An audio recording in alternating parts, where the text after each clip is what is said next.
Surat al-Munafiqeen, chapter of the hypocrites. In the name of Allah, the merciful, the compassionate, when the hypocrites come to thee, they say, we testify that thou art the messenger of Allah.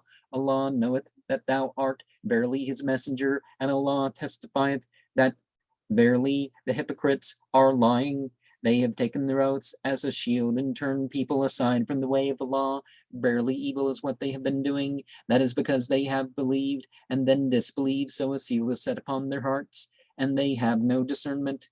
When one sees them, one admires their bodies, but when they speak, one hears their speech as if they were logs of wood propped up.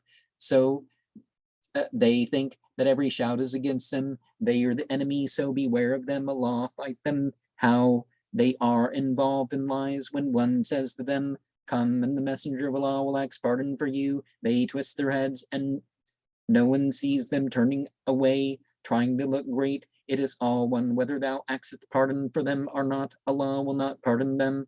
Allah doth not guide the people who are reprobates. It is they who say, withhold contributions from those who were with the messenger of Allah until they disperse. Though to Allah belongeth the treasuries of the heavens and the earth, but the hypocrites have no discernment, who say, if we return to the city, the highest in dignity, it will assuredly expel the most abased. Though dignity belongs to Allah and his messenger and the believers, but the hypocrites have no knowledge.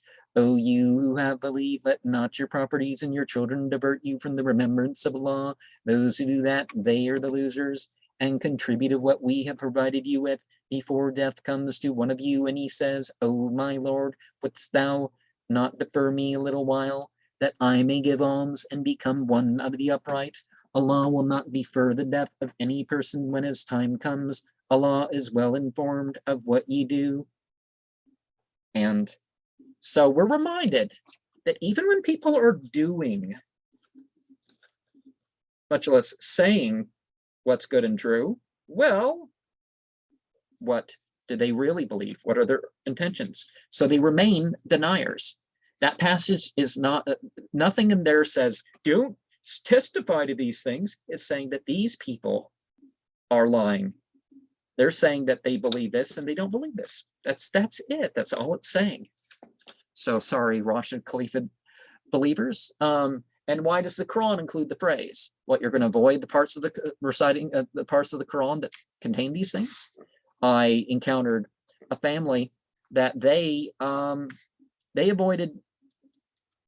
They didn't ritually use the parts of the Quran that mentioned the prophets. It's like, but what about the forces of nature? You're not worshiping the forces of nature when you do that. It wasn't really a argument that really held too well. One of them decided not to be Muslim, and decided to call himself a heathen or a polytheist submitter. So some generic spirit worship, because they were mixing Native American stuff and whatnot.